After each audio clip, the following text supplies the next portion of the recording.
Salut à tous et bienvenue sur le Blabla F1. Ça y est, la saison est terminée et on peut se prêter à un de mes jeux préférés, comparer les coéquipiers. Tiens, ça rimait tout ça, c'est... Bref, j'aimais bien, je la garde, je la refais pas. Comme je l'ai fait en début de saison et à la mi-saison, donc je vais m'attarder statistiquement uniquement sur le point des chiffres, ce que chaque pilote a pu faire face à son coéquipier, logiquement, vu que c'est là qu'ils peuvent être vraiment mis en confrontation pour voir vraiment qui a été le meilleur des deux. Je réexplique rapidement pour ceux qui ne connaissent pas le principe. On va passer donc pilote par pilote, écurie par écurie, et on va regarder les chiffres, à savoir que ces chiffres, voilà, c'est moi-même qui les ai faits. Je n'aurai pas nécessairement les mêmes chiffres que des sites plus sérieux que ma simple chaîne YouTube, mais ce que j'ai essayé de faire en relevant ces chiffres, c'est d'être le plus juste possible en prenant en compte les circonstances extérieures qui pouvaient impacter un duel d'équipiers, donc un abandon, un problème technique en qualification, ce genre de choses. On va les comparer en course, en qualification, regarder le nombre d'abandons et aussi regarder la moyenne de points par course terminée qu'ils ont marqué. Donc à savoir, on prend le total des points qu'ils ont marqués dans la saison et on le divise par le nombre de courses qu'ils ont terminées. Ça peut peut-être changer 2-3 perspectives dans l'ensemble du tableau. Et je ne vais pas donner mon avis tout de suite puisque je le garde pour une prochaine fois pour rentrer un petit peu plus dans les détails. Et je vais commencer par des ordres décroissants chronologiques du classement constructeur, donc du premier au dernier, des ordres décroissants. Et ça commence avec Mercedes, donc qui gagne ce championnat pour la 6e fois consécutive. Lewis Hamilton et Valtteri Bottas terminent respectivement premier et deuxième du championnat avec 413 points pour le Britannique et 326 pour le Finlandais. Ils ont pu être comparés à 19 reprises lors des courses, 13 fois Hamilton était devant et 6 pour Bottas. En qualification, ils ont pu être comparés lors des 21 manches. Hamilton était devant à 14 reprises. 2 abandons seulement chez Mercedes pour Valtteri Bottas, son accident en Allemagne et son abandon mécanique au Brésil. Et si je regarde la moyenne de points par course, pas de grande surprise là-dessus. Les Mercedes étaient tellement devant cette saison, 21,74 points pour Hamilton et 17,18 pour Bottas, qui correspond à peu près aux 18 points de la deuxième place. Donc au final, j'ai assez peu de choses à dire là-dessus. Ferrari termine 2e du championnat avec Sebastian Vettel qui est 5e avec 240 points, Charles Leclerc 4e avec 264.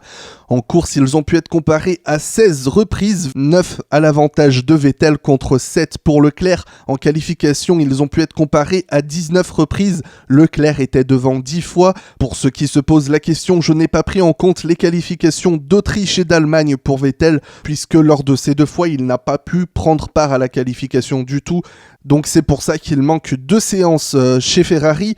En termes des abandons, on est sur une équité parfaite puisque c'est 3 partout. Et au niveau de la moyenne de points par course terminée, c'est 15 pour Vettel, ce qui correspond à la 3e place, et 16,5 points pour Leclerc, ce qui correspond à la 3e place, mais un petit peu plus haut. Donc la 2,8e place peut-être. Je sais pas pourquoi en fait je vous donne les correspondances en termes de chiffres, je sais que vous êtes assez intelligent pour les comprendre vous-même. La seule chose que je vais dire en fait sur ces chiffres, c'est qu'on peut voir qu'en termes de performance, ça a été plutôt serré chez Ferrari, mais on constate qu'en termes de points, c'est un certain avantage pour Leclerc, presque une victoire d'avance. On pourrait dire que c'est pas grand-chose, mais quand on prend en considération le fait que Leclerc vient tout juste d'entamer de terminer sa 2e saison chez Ferrari, et que Sébastien Vettel était vraiment l'homme sur lequel la Scuderia comptait cette année, je pense qu'il y a beaucoup à interpréter là-dessous, mais encore une fois, mon but n'est pas aujourd'hui d'entrer dans le vif du sujet, mais simplement de peut-être soulever les problématiques. Le terme problématique est parfaitement choisi pour enchaîner avec l'écurie Red Bull, puisque cette fois-ci je vais comparer Max Verstappen avec Alexander Albon, ce qui tombe plutôt pas mal puisque j'ai déjà fait la comparaison Verstappen-Gasly à la mi-saison, donc les statistiques sont déjà faites, et si vous voulez voir ce que ça a donné, je vous renvoie vers cette vidéo que j'ai fait à l'intersaison. Au championnat, Max Verstappen termine 3e avec 278 points et Alex Albon est 8e avec 92. Au niveau du duel en course, ils ont pu être comparés à cette reprise. Verstappen était devant 5 fois. Je vous ai marqué le nombre de points que les 2 pilotes ont marqué, 97 pour Verstappen et 76 pour Albon. En qualification, avantage net de 8-0 en faveur de Verstappen. Je me permets simplement de relever qu'il y a eu un ex-aequo au Japon, ce qui est assez rare, mais Verstappen était parti devant vu qu'il avait réalisé son temps en premier. Au niveau des abandons sur la saison, c'est 1 pour Alex Albon et 2 pour Max Verstappen. 2 abandons, donc un au Grand Prix du Japon et un autre au Grand Prix de Spa-Francorchamps juste après la mi-saison. Au niveau de la moyenne de points par course terminée, c'est 16,35 pour Verstappen et 5,11 pour Alex Albon.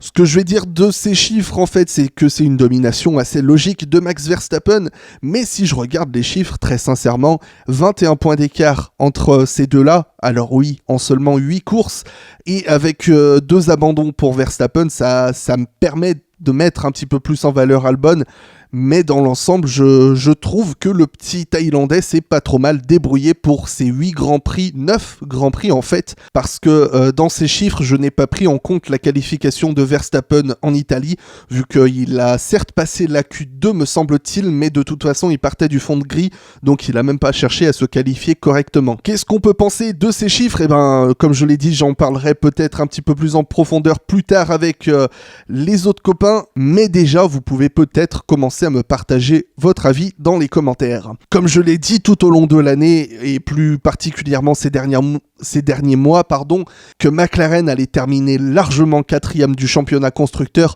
j'aurais vraiment eu du mal à y croire. On regarde ce qu'ont fait leurs 2 gaillards. Lando Norris termine 11e du championnat avec 49 points.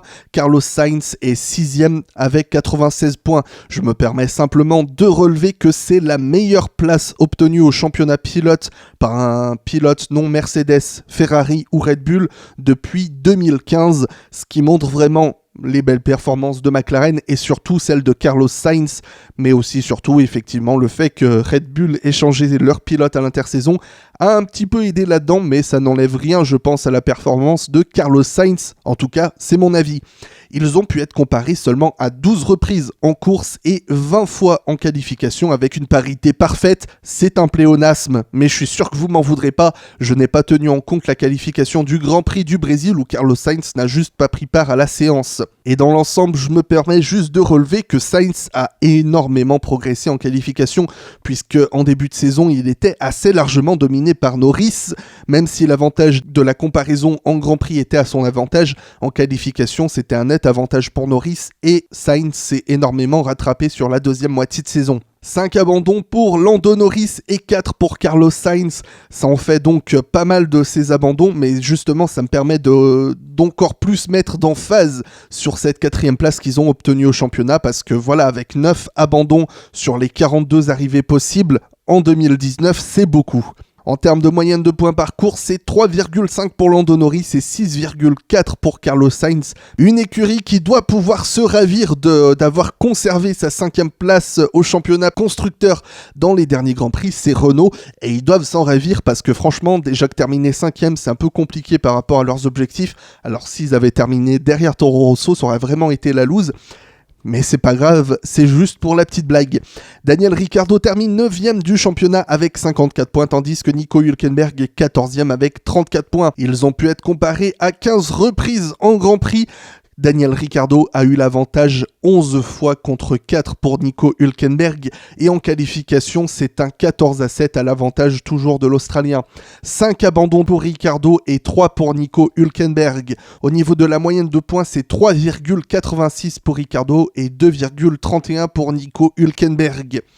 Pour sa dernière saison en Formule 1, du moins je ne l'espère pas, c'est une comparaison qui me semble assez difficile pour Hülkenberg quand on prend en compte le fait que Ricciardo venait tout juste d'arriver dans l'équipe et qu'il a 2 abandons de plus et 20 points de plus au championnat. J'aime beaucoup Nico Hülkenberg, mais j'ai pas mal été déçu dans l'ensemble cette saison. Mais encore une fois, je garde du gratin sous la patate, cette expression n'existe pas, mais je suis sûr que vous m'avez compris. En tout cas, moi je me suis compris et c'est le plus important.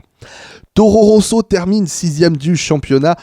Encore une fois, à l'instar de Red Bull, ça va être une comparaison un petit peu particulière. Pierre Gasly termine 7e avec 95 points. Daniel Kvyat, ou je sais même pas comment ça se dit, il termine 13e avec 37 27 points. Ils ont pu être comparés à 7 reprises, avantage 5-2 pour le pilote français qui a marqué 30 points contre 9 pour Kvyat. En qualification, ils ont pu être comparés à 8 reprises, l'avantage à Pierre Gasly c'est à 6-2. Je n'ai pas pris en compte la qualification de Kvyat au Grand Prix de Russie puisqu'il partait bon dernier vu qu'il il prenait pas part à la séance de qualification. Je sais même plus pourquoi, pour être honnête, je crois qu'il y avait eu une histoire de problème en essai libre 3. Tous deux n'ont connu qu'un seul abandon lors de ces 9 Grands Prix qu'ils ont fait côte à côte. Abandon pour Daniil Kvyat au Grand Prix d'Italie et des États-Unis pour Pierre Gasly.